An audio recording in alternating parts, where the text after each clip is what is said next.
Good evening, ladies and gentlemen. Welcome to November's episode of Tasting in the Dark. With me tonight is Gregory. Gregory, we've got a tough task ahead of us. We've got these three monkeys that we are going to have to beat into submission if they're going to play properly. So if you'd be so kind, introduce yourself to the world. I'm Gregory Condes. It's a pleasure to be here. We have a small little company called Gregory Condes Wines, completely lacking creativity. And we import wines from Italy, France, a little bit from Austria, and of course here from the mainland, covering all the classic appellations and regions and helping all of the great restaurants and fine wine retailers across the state of California acquire great wines to keep their guests coming back for more. See, a boring name, an unbelievable company. So let's walk over to introduce these fine fellows and let them explain why are they here. Sean Larkin, legend to many, God to few. Why are you here? I don't fucking know. Well, we're not supposed to curse, but that's okay. Moving right along. Sean, I know you as a very prolific vintner here in Napa Valley. What's your brand? Or what are your brands? Larkin Wines. Excellent. And is there a second brand? Jack Larkin. Excellent. Okay, so he's all words tonight. Thank you very much, everybody. We're going to move on now. Kenny Coda, sweet Kenny. Yes. A pillar amongst the rocks. I would like it if you would be kind enough to let the world, the cyber world, know whom are you and why are you here? Kenny Coda, and I represent, for the last 10 years of my life, I've been selling great wines produced here in the region, and before that, for 10 years, I was a small A wine director in Telluride, Colorado, and I'm here because DDA said he was going to give me $20. Excellent. Bribery works every time. 20? That's it? I'm going on the line. Times are tough, Please man. introduce You're yourself. getting 20, I only get 10. Well, there's He's a chance to getting move up. 50. DDA? You're both getting screwed. All right, introduce yourself to the world and let them know why are you here, Tim. Hi, I'm Tim Olson, and I'm here for the steak. Of course. Once again, bribery wins, and, well, DDA does ply us with extraordinary beef at the end of every show. So, gentlemen, I know you've seen this program before. You're going to run from left to right, A, B, and C through the glasses. You are timed at about a 7.5 right to left. Kenny's going from right to left, but you know, all right. he's a middle child.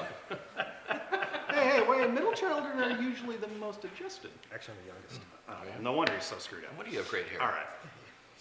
Ladies and gentlemen, this is called ToutSuite Tasting in the Dark. Gentlemen, jump into the juice. I'm 87 on that. Oh, 89 on that one. Gregory, let's get to know the world out there. Let's give them an opportunity to look a little deeper into your soul and decide, is this someone that I want to buy juice from, or is this just another person in the Napa Valley living the unbelievable life that we all live? Living the dream. God, that's why I love this guy. Okay, so tell me, what is Gregory Condes Wines? Well, we're a small importer distributor. We've got about 15 folks working from San Diego, Beverly Hills, Santa Monica, all over San Francisco Bay Area, and I travel the entire state every single day sharing the great wines with some of the best palates as we have here. I'm very happy to be here. Excellent. Actually, we're quite happy to have you. So how did you get to be, well, in the position that you're in? And as quick of a story as possible, I got my start working at Spago when I was 18 years old. Where's that? Spago. The gentleman there, Greg Harrington, he was the youngest master sommelier at the time, and I just fell in love with wine. It's one of the few subjects in the world that combine geology, geography, art, history, science, travel. Hopeless romantic, ladies and gentlemen. Hopeless romantic. And it's also a business. There's a very big marketing aspect to it as well. I'm sorry to interrupt you, but we've just seen something I've never seen before. This Coda guy grabbed the bucket and expirated, but not in front. He had to bring it to him. So he's the selfish one. Mr. Larkin is pontificating the merits, demerits. I'm thrilled that you brought a global panel of wines for us to peruse through. And the only one that I'm really having trouble with is Tim. So we'll break him down later. Yeah, see, he's scared. Why is that? Well, anybody that's wearing a vest, you can't trust him immediately. So I'm aware he's trying to show off. He's a fancy wine guy. Sure. But in this competition, I pegging him as the runt in the litter. What do you got? Well, I don't know. I mean, in some circles you might get dinged a few yards, for offsides or for, unabated to the spit bucket. Wow, look at you pulling out Monday Night Football. I love it. All right, let's go back to this Larkin guy. Very simply from the coif of the hair, this is a fellow who takes his arena very seriously. He can show up in the Hamptons. He can show up in Fort Lauderdale. This guy could show up in Switzerland. I think he's going to Stade after this because he just looks like he's official. He kind of reminds me. He's got the swagger of like Jay-Z, though. I like that. He's a globetrotter. It's confidence. It's panache. He's the full package. It's the horn rim glasses that does it for me. And then there's Mr. Coda trying to be. So we've got an ocularly challenged panel. This is good. This is good. So this Coda kid, truly the child in the forest, maybe even a sapling, if I may. Mm-hmm. But I have tasted with Kenny enough times. Well, look at this guy. Oh, my God. No prompting whatsoever. Boom, right into flight 2. Man, I love these guys. Professionals? They're professionals at something. At pouring the wine, that's for sure. I mean, I really like Kenny's style, though. Just, knocking it back, going for it, full bore. And then I think Old Man River at the end of the line, Mr. Lark. Whoa, we've got somebody running away. Oh, he's going over to get F. Okay, He's good. doing motion. He's doing motion. There you go. Exactly. He's doing motion. So we got a wide receiver. We're going to play with this a little bit. So what happens to a wide receiver when there's too much tackle? Anyway. Okay, now. I'm a little concerned once again with Mr. Larkin because I know what he really wants is the cocktail right next to his left hand. He's gracefully placed it, and now he's coveting. I can appreciate that. And he's lagging way behind. So is there a theory, an emphasis, or any particular mojo as to why these wines were selected? Well, anytime you're going to have a strong alcoholic beverage prior to tasting some of the greatest wines in the world, it's just proof in the pudding that the wines will be true to place and type. Excellent, excellent. Any idea what the hell's going on behind us? It sounds like somebody's trying to muck up our show. I think somebody's in the bathroom. It's funny how much noise one cork can make. Okay, now, Olson's trying to redeem himself. First guy, he's reloading, trying to be studious, trying to win points of favor with us and possibly even the audience. I still don't trust the guy, though. This Coda guy, shows up bright colors, bright face, happy-go-lucky. Oh, there you go. See, just lost 5 points. Look, I like that. He's bringing it back. Yeah. He's trying. Okay. Now, I have a knack for discovering the obvious, and I am seeing that one of these bottles is finished in wax. What should or do you think that would tell the global audience? It's expensive. Damn Skippy Ninja. All right. So Sean is so far behind now, we're actually going to have to send the dogs out to find him. Take it easy. Take it easy. We take nothing easy except you. All right. And he's easy enough. I've met his wife. So now, we've gone from a full flight of whites to a full flight of reds. And again, I know we started on this path, but we were interrupted. Is there a point of emphasis or a specific line of sight as to why these wines were chosen? Well, we were seeing some of the great restaurateurs and retailers here in the Napa Valley, from St. Helena to Yountville. And this is what some of the great master sommeliers, restaurateurs are putting on their lists. And it's a pleasure to share here. Excellent. And sharing is really what we're all about. It's about caring. Sharing is caring. You know that. Oh, God. And yes, so this will be the Steven Spielberg portion of the PG-13 episode that we're in. Okay, hang on. So now Sean's got that big nose. So I know that he can isolate all the different phenolics and esters, but is he diligent enough to really delineate one from the other? Kenny's just lost in the fog. I'm starting to feel bad for him. It's all hair and no substance. And then this Tim guy, again, unprompted, just trying to stir the pot, a muck up here, a muck up there. I'm still saying he's the right. Well, what do you think? I think this is a good group of professionals that clearly know what they're doing. Clearly. You almost got me to spit that out. That was spectacular. And now they're all a chuckle. Yes, this is what professionalism is in the wine world, ladies and gentlemen. Drink it in. Drink it in, because here it is. I hope you have another job. Oddly enough, we're kind of hoping the same for them. Yes, absolutely. Okay, so as these are show and tell wines for the privileged few of the dining sojourns through Napa Valley, any reason 3 whites, 3 reds? Well, it's the classic format, keep it easy. We were thinking about maybe mixing it up a little, doing more red than white or more white than red.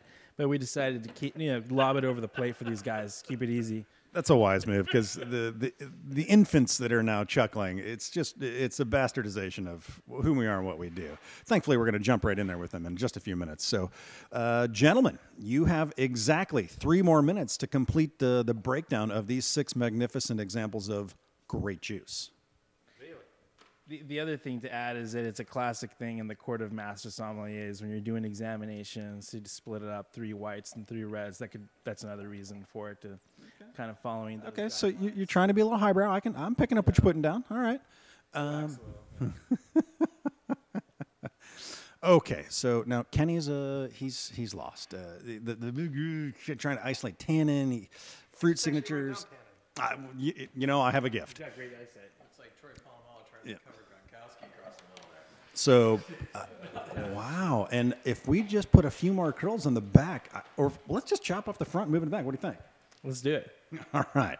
Now, once again, Sean, I'm feeling for you, buddy. You're lagging behind. You got to step up the tempo. I mean, this isn't just lollygagging around the course. Why is Kenny's third glass on the right lower than everybody else's? Is that because he likes it more? There could be a number. Speeding? Of course not. We did refer to them as being professionals earlier. Right. So, whoa. I think he just scared himself. I think Tim's starting to feel sorry for him. Do you see him lean in just a little bit and then lean way, way back? Yeah. Either he smells. Whoa. Look at these guys. I love it. Great reach. I haven't seen a reach like that since like 76. Too Tall Jones, I'm almost going to say that was a reach around. Too Tall Jones, yeah, baby. All right. So we know you came to the party or to distribution of wine through the fancy folks. Has there been a pinnacle moment in your wine evolution that you'd like to share with the rest of the world? Well, there was a few. Working at K&L under Clyde Beffa, the owner of K&L, that was a great opportunity experience. But that led me to go be sommelier at a restaurant called Gary Danko, then to go open up the Wynn Hotel in Las Vegas for their grand award-winning restaurant called Alex, get a grand award there. Then went to go work for Gordon Ramsay in London and New York. So this is the pinnacle of my life right now, being here, sharing the wines with great palates. This is the moment. I feel so bad for you that you're here. Okay, now, so Gregory, quite a pedigree, by the way. That's awesome. I can appreciate a journeyman, particularly one who's willing to think and move forward. All right, so gentlemen, at the table, you have 1 minute to complete the panel. Done. Sean's out. Boom. Back to the cocktail. See, just like that, ladies and gentlemen. Just goes to show you that cocktails make everything okay. Now, Kenny, you going to just plow that down? No? Okay. Such a sissy. All right. That just leaves sweet Mr. Olson. The glasses are off. Boom! Just like that, ladies and gentlemen, it's time for the esteemed firm of Lustow & Lustow to go and collect the sheets to be tabulated to assess whom is the reigning champion of ToutSuite tasting in the dark on this fine evening in November. What did they win? Absolutely nothing. Our esteem. Gregory, let's mosey on over and grill them. Thank you. Grill them a little bit more accurately.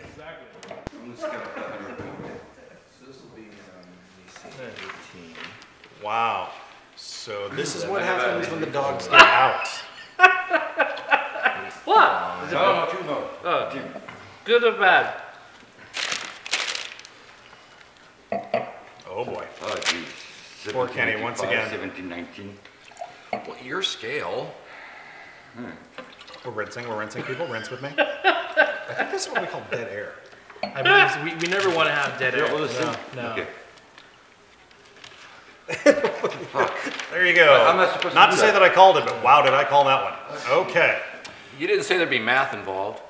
There wasn't. Apparently there was. Mr. Larkin, we will begin our vivisection with you. Okay. You have been presented 6 unbelievable specimens of great wine from around the globe. Did one of them resonate with you? Kind of a, oh my gosh, holy shnikes, that's my fave? The whites I like better than the reds. Okay. It's a white sort of night. Was there any California ones in there? It's a fruit day, not a root day, people. Fruit day. You see the moon? No California ones? At this point, we don't know. Yeah, I'm not sure what Well, to I'm say. asking. Please I'm speculate. asking. If you had to pick one that you would think would be from California, which would it have been?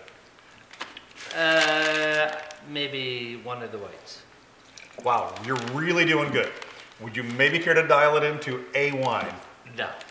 I think he could have worked at Scotland Yard. Yeah. You know, Sherlock Holmes be like, I think there's a murderer somewhere around. And by deduction, we will show that possibly yes or certainly not. Yeah. Moving on. Kenny Coda, please save this derailing train. It was a good solid flight of wines. I think I actually liked the whites a touch better. Personal style. Of the reds, I definitely liked wine number D the best. Fancy top. It was, and my eyes just kept getting drawn to it. It definitely added a few points, and I saw it was a pop and pull wax, so it's not like Ravenous was going to make a mess. I think the whites were it was very solid examples. Old world for the most part, or Use your big boy voice. really nice New World wines without a lot of flash opulence, which fits my drinking style. I can see how some people might not like that, but wine isn't about pleasing everybody. It's pleasing There's a the right lot of people. idiots out there, Yes, there are. and you're sitting next to at least one of them. I like to count myself as one of them. There Yeah, you you're go. looking at 3. I think there's 4 at this table. If That we just would be leaves the you, Gregory. If we'd be the I'm Three the Stooges, ringleader. who would be who? Larry, Curly, and Mo. Yeah. That's right. Anyway, so was I always there wanted to be curly. a runaway favorite? I think wine number A, or number A. Number 8, yes, of course. That's right. Letter 1. We've got the genius panel this evening, ladies and gentlemen. Okay, moving on, Mr. Olson. Same question. Was there a lead-away favorite, and if so, which wine was it? I'd have to agree with Kenny. I liked A. I think the whites were of more consistent and higher quality.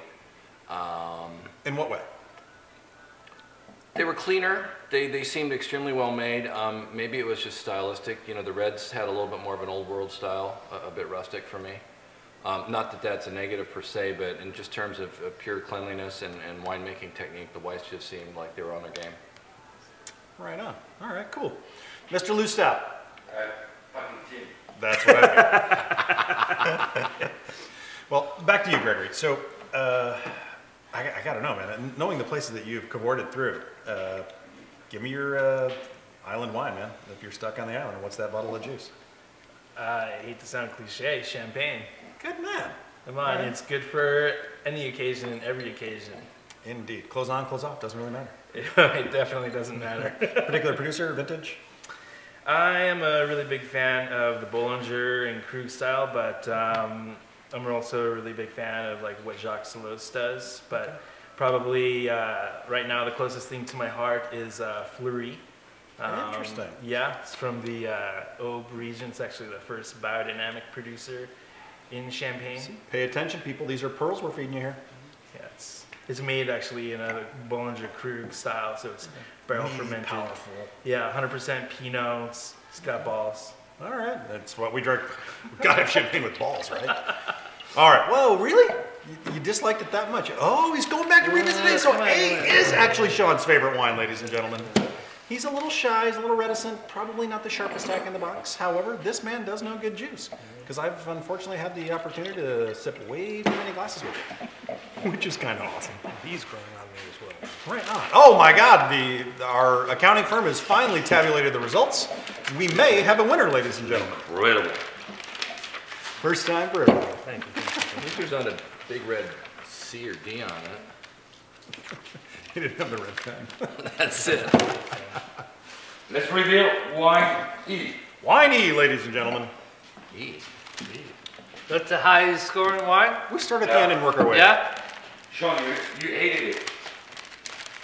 Hey, I give it, at least I gave it a score. Oh, yeah. Wait. Do we ask them what they thought it was? I rated it. These idiots, not a chance. Porter Creek 2011 Syrah Timberline Ranch. Team loved it. Hold on, this was number 1? E? E. No, yeah. Number 1 E. Let me see that. Excellent. Oops, sorry. Wow, interesting. Wow. Yeah. I thought it was Pinot. Well, in Alex's hand, it might be. There we go. Well, I just wrote down rustic. And I Old know World that Red. wine too. They're great people. Well, he's known for his Pinots. Many people know that he went to school in Burgundy. You know, they've been producing since the early 80s. But what a lot of folks don't know is that when he was going to school in Dijon, he befriended Philippe Guigal, who's now the Who? Wow. yeah, exactly. And, Guigal what? and on his third year, he actually went down to Côte Rôtie and was one of the first American sort of invitees, if not the first, to come do a harvest and work. And he got a great understanding of how to cultivate and work with Rhone varietals. There's actually 2 buckets worth of Viognier put in here. This is the same vineyard where Radio Coteau and Wind Gap source from. Yeah. He actually introduced Eric Sussman from Radio Coteau to this vineyard site. They didn't get the barrels mixed up, did they? It is a very Definitely elegant, not. it's a very elegant style, absolutely. Yeah, it is. The closest I mean, thing to the old now, world in Syrah. You know, was. now Now you I know. know who it is and the style they're trying to make. I 100% agree with you. Yeah, I absolutely. give it 2 more points. All right, next wine. D. Sean, Yeah. you hated it. It is very French. Yeah, very much so. Very French. Sean, you hated wine D Oh, again. take it easy, all right? And Tim, you loved it. All right, which one are we on? D. D. And this is number 2. Oh, yeah. Interesting. It is Oregon. Mouton Noir. Oui. Does that label look more French or American to you? You look at the typeface, it looks like Mayo Camouset. And, you know, Garage d'Or. This is a, you know, Dundee Vineyards reserve style, if you will, Pinot Noir, made by Andre Mac. Have you all had the wines of Andre Mac before? Oh, Jesus Christ, he's going to be calling me 2 minutes now. Right. You're in trouble. He actually was just on CNBC with Maria Bartolomeo and also John Capon from Acromel just a few days ago. So what is the varietal on that one again? Pinot, 100%. Yeah. Well, in my defense, I hate Pinot. All right. So there you have it, everybody ladies and does. gentlemen. But- Remember, his brand is called Larkin. Andre, I love you. But I don't drink Pinot. And Didi, come on, man. Don't look at Don't me. throw I me wasn't under there, the so. fucking bus. I don't We're drink taking Pinot. our pound of flesh from you, buddy. Just I deal. don't drink. I don't drink Pinot. All right. Gregory, can you give me a Low. price point on these 2? Retail-wise, the Syrah would be $45. And on the Oregon Pinot Noir, that would be about $34.99. See, they fancied it up by putting the wax on it. That's right. Let's All right, next one. the one number B, and let's try to guess the varietal, guys. What do you think it is? This is number 3. Yeah. This is number 3. I thought it could either be a Semillon or some kind of a Semi-Chard blend, but it had that kind of round melony character. for me. Italian white. Kenny? So good to see we're all in agreement on this one. Earn the grit. And in 5, 4, 3, we will I was launch. thinking this one was Chard. What? Chardonnay? So we've got everybody in agreement. Oh, look at that Santa Barbara County Chardonnay. Oh, wow. Shazam. On the back, it says the incredible production that it was of 4 barrels produced. Santa Barbara? This is Santa Barbara County, but it's coming from 2 single vineyards. 2 single vineyards being Solomon Hills and Sanford and Benedict. Yeah, no, I thought it had good that sites. nice Chard around this. I also thought there might somewhere in Was there be just that a touch of Italian name? botrytis. Devlet, it's actually originally... yeah. Devletti. He was listening to Italian opera. Maybe.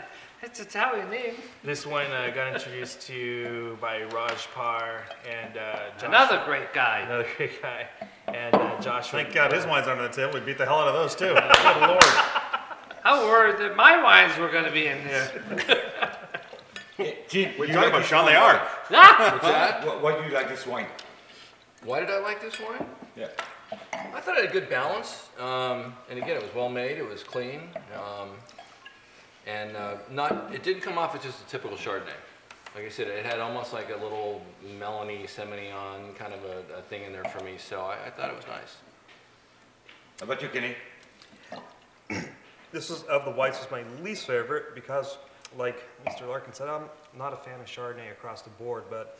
And I'll second One that. douchebag in every group. Yep, but I picked up the roundness of it. I thought there might have been a touch of botrytis, that I definitely get from Santa Barbara, and I think it's a nice wine that if you're kind of a new world Chardonnay person, this could be a little bit lean. If you're an old world Chardonnay person, it might be a little opulent. So I think it hits a lot of boxes. Can we ask how much these wines cost? Or is that later? Kenny likes to hit a lot of boxes. Is that later? Yes. Is that later? How much you pay for it? We've unmasked 2 of the 3. How much will we pay for it, Sean? Not much. I don't know. I'm asking. I mean, like the average, I think most of these wines are probably under $20. No. I would put this up to 40. Apart from, Good I'd to see put he's this paying up to attention. 40, 45. really? Chardonnay, Santa Barbara, small production. $45 for Chardonnay. You spent too much time at Run. That's 105 now. Yeah, I know. Let's reveal wine C. Wine C. I think that's it. The Chardonnay, that's pretty high. This is wine C. Considering This the is vineyard the one I thought sources, was Do we need to mention that? It's good vineyard sources, but and only 4 barrels. All right, what do we think this is? Should was like, Gentlemen, what do you think this is? I think this is one of those Bermuda Triangle wines. I got some peanut shells, so I was thinking an Italian white, Pinot Grigio, or some type of Albano, or to me it's a really neutral wine. So I wouldn't even try to hazard a This is guess on C. this one. This is Wow, C. well done. You are the I'd say sharpest stack in the box. I'm on the roll, man. I'm what on he the roll. said. Excellent. So we got that covered.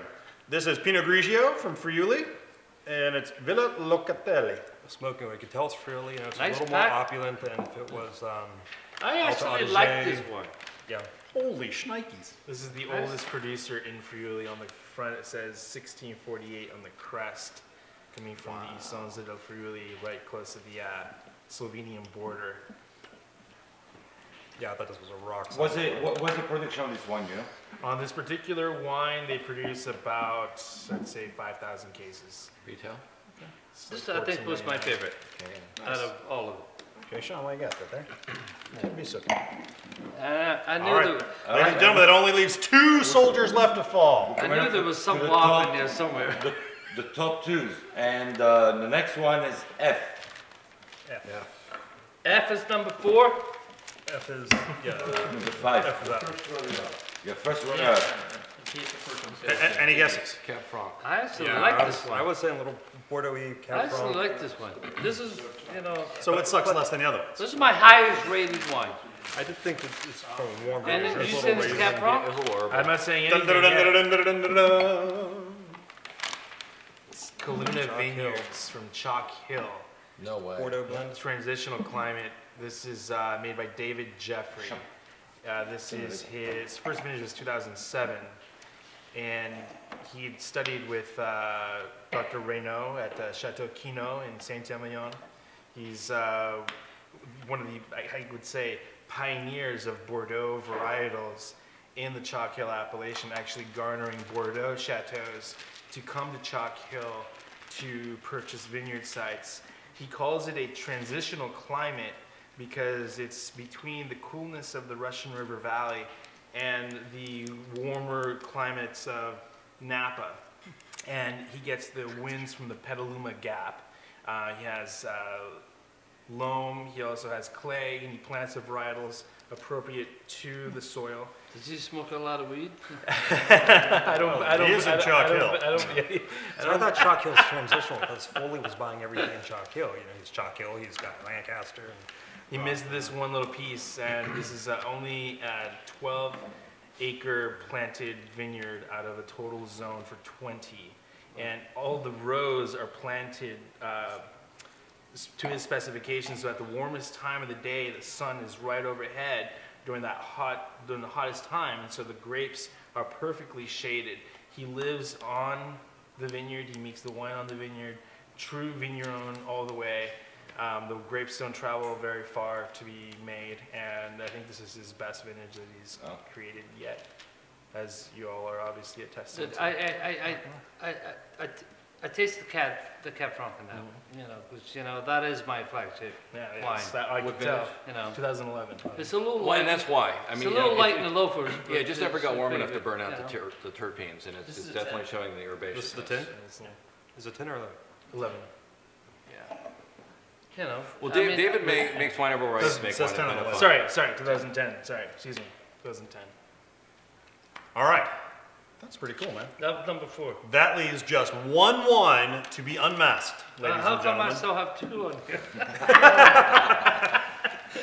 Sean, there's a short bus for a reason. Which one did I miss? Probably the it's first. probably the Greyhound. Anyone care to hazard a guess? Sauvignon Blanc. I was thinking Sauvignon Blanc or really, really lean Chablis or pretty opulent Sancerre Sauvignon, but I'm going on to Sauvignon Blanc because of the green. Right on. Larkin? Never. In order. And we have Sancerre. Nice. Vincent Kenny. Gaudry. Now, which one is this? This is A, the first one. This was my favorite. Yeah, it's good Yeah. wine. So what was your favorite, Kenny? Yeah, this was my favorite. Like I said, it's varietally correct, which to me is the most important thing. Unfortunately, varietal correctness doesn't mean delicious. This one did hit that, had great minerality. It was very balanced, didn't show any heat. I think that this was a real straightforward, well-made Sancerre that I would definitely like to drink. Nice. That is the single greatest endorsement. If I want to drink it, it must be good. Absolutely. Or I'm already buzzed and just gonna keep going. There you go. Retail, this is $32.99. This Not is bad. the first biodynamic producer of Sancerre. He leads the talks every year at DRC on biodynamics. Amongst the classicists, he's regarded as the classic example. 90-year-old vines and old Cameroonian soil. You find the shells in the vineyard in a little village called Sourion-Vaux, which means the valley that smiles. This man is a man of the land. You go see him, he goes nuts. So he's just running around the vineyards. He's a farmer, and this all stainless steel, 11 months on the lees, not stirred. This is my second favorite wine. Right on. Very nice. Thank you. That's pretty cool. That's good. Any hot topics you want to approach? Just one thing. So all of you out there in Cyberland, this is a bottle finished in wax. If you want to open this bottle, don't bother by chipping away all the gook around it. Just sink the corkscrew right through it and pull that little guy out of there. But you wouldn't do that if it was a Dun or if it was a Ravenin. This is true. Then you make And that's unholy where mess. wax is different than their The closures. pop and pour. Yes. So that's kind of the one little morsel. And Mouton Noir is kind of one of those fun brands where someone decided to sit down and think about what they wanted to drink and what the rest of the world wanted to drink. Absolutely. And Mr. Mack did an artful job of being a total goofball and really nailing what it was that everybody wants to drink. Exactly. So he makes wines from established sites, often in a blended format, but always really fun to drink. And that's kind of, it seems to be that is the one cohesive mark about everything that's on the table. Some of the wines drifted to leaner, more delineated. Other wines drifted towards opulence and a bit more ostentatious qualities, but every bloody one of them is fun to drink. So ladies and gentlemen, with that, you should find things that are fun to drink. Now that we've got a mystery wine. I think like all these wines, they're great restaurant wines. They're great wines with a glass. Yes. They're all really, really good food wines. Yeah, absolutely. They are. I mean, they're all well made. But Well, and I would second that. I would say not only are they good food wines, but they're each unique. And for me, one of the appeals was that they don't fall into the classic, Parker Spectator favorite kind of category. They show some personality, and some of the best wines out there are wines that you don't know about and that exhibit these unique characters. And I thought it was a really good play. Yeah, there's a huge difference between wine with food and wine without food, and it's a pet peeve when people say, I don't care, drink what you want. When you have big opulent Napa Cabs, big alcohol and big oak. Those wines are so much fun to kick back and drink while you're watching a movie. Sip on them, enjoy them. It's a great style. It's a popular style. It makes people a lot of money. I think all of these wines hit. These are wines that are higher in acid. None of them are showing overt oak. Nothing in these wines is getting away of enjoying a lot of different food, and that's what I wish consumers would think about before they buy the wine that they're going to drink. Why am I going to drink this wine? Not just the what, but the why. The why. Always the why. I mean, Kenny worked at Rudd, and they make big Chardonnays, big Cabernets, my Cab France, my Cabs, the Bordeaux style wines. So this was kind of like a bushwhacked here, you know what I'm saying? Because I'm not used to drinking these wines. Even California Sauvignon Blancs are bigger than these wines, but they're very. I mean, the whites were very elegant, and I said, the Pinots kind of threw me under the bus. Absolutely. It happens. It happens to the best of us. Yeah. I mean, I think something that we could all attest to, and you're talking about that, we all know that, is that, you asked me earlier, what's the island wine? But really the question I would ask back is, what's the climate like? Or is this a cold island? Is it what time of the day? Because I get asked the question of like, oh, what's your favorite wine? Or what? And we all get asked those questions, but I think it really depends, because you're not going to drink, Latour on a hot day in the park. You're going to drink rosé, Depends on who's paying. Yeah, exactly. It depends. But you want, when it's cold outside, you want to have those warm, richer reds. You don't want to have those crisp, fresh whites. And so you have to always think of the context of the time and the place, who you're with, and just remember that this is culture to bring people together to talk about it and hopefully to share some food. Are you making any money doing this? I believe in just sharing the passion and the love and continuing. Makes the amount of money. That's a no. That's a no. No. Actually, Gregory, before we let you go, if someone does desire these wines, where is a good spot to acquire them? K&L Wines actually carries every single one of these wines. That's awesome. It's a good place to be. And there are a number of spots that K&L holds up here towards San Francisco, all the way down towards LA. So knlwines.com, I believe, is their website. klwines.com. So if that doesn't pan fruitful, give them a call and say, damn it, I want some of Gregory's wines. I'm thirsty. And when you call them, ask them why they're not carrying any Larkin wines. You don't have any to sell. You didn't have to fucking tell them that. You sold out already. Be happy. What's our mystery? Well, this is from Andre. Another little wine from Andre Mac. This little wine called Horseshoes and Hand Grenades. AKA close enough. Horseshoes and hand grenades. Exactly. Nice. It's a little blend between Washington and Oregon. 4 varieties. This is Andre's wine? Yeah. This is the best wine on the table right now. Andre, I love you. Really juicy. Plump and fun. Juicy and smoky. That is a glass that's willing to make bad decisions. Oh, and if you are playing horseshoes, know where your hand grenades are, because it really sucks to mix them up. Yes, So this is coming from a where's the gentleman fruit who coming did spend from? some time in the military. This wine. This is coming from sources from Washington and also from Oregon. He's got 4 grapes. He has Cabernet, Merlot, Tempranillo, and Syrah. And Thank you, peanut gallery. And we just launched with Andre Mac on this particular wine, and this is probably about a $14.99, $15.99 retail wine. Really? Yeah. How many cases did he make? He made plenty.